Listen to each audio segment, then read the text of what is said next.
Hindi natin gusto na kahit anong bahagi ng 20 billion na yan ay maging ghost o maging sa laway lang o maging sa drawing lang. Gusto natin na maging totoo lahat yung mga project na yan.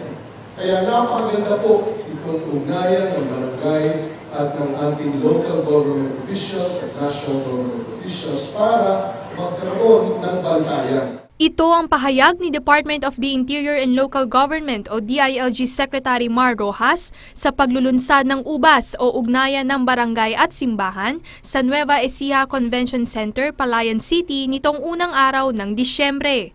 Ang ubas ay programa ng DILG na naglalayong paigtingin ang samahan ng pamahalaan, simbahan at mamamayan upang mabantayan at masuri ang mga proyekto sa ilalim ng GPP. Dinaluhan ng ubas ng mahigit 2,000 katao mula sa sektor ng pamahalaan, kabilang na ang mga alkalde, piling obispo at mga mamamayan ng Nueva Ecija. Ito na siguro pinaka-kompleto, pinaka-marami, pinaka-magandang assembly sa lahat ng nakita namin sa Pilipinas.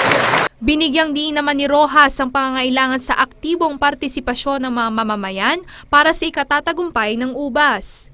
It's up to us. It's in our hands. Sama-sama, tulong-tulong tayo. Magkaisa tayo at makiisa tayo. Iisa ang ating direksyon at kapakanan ng sambayan.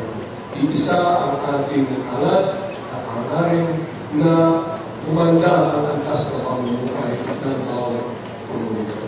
Ayon kay Mayor Edmund Abesamis ng Peñaranda, Nueva Ecija, National President din ng League of Municipalities of the Philippines, mainam na maipagpatuloy ang ganitong mga programa para lalong mahikayat ang mga mamamayan na makialam sa mga proyektong ipinapatupad ng gobyerno sa kanilang komunidad. So itong ubas na to, ito ang nagbibigay buhay doon sa community participation nito. Lahat ng sektor kasama dito, lalong-lalo na yung religious sector.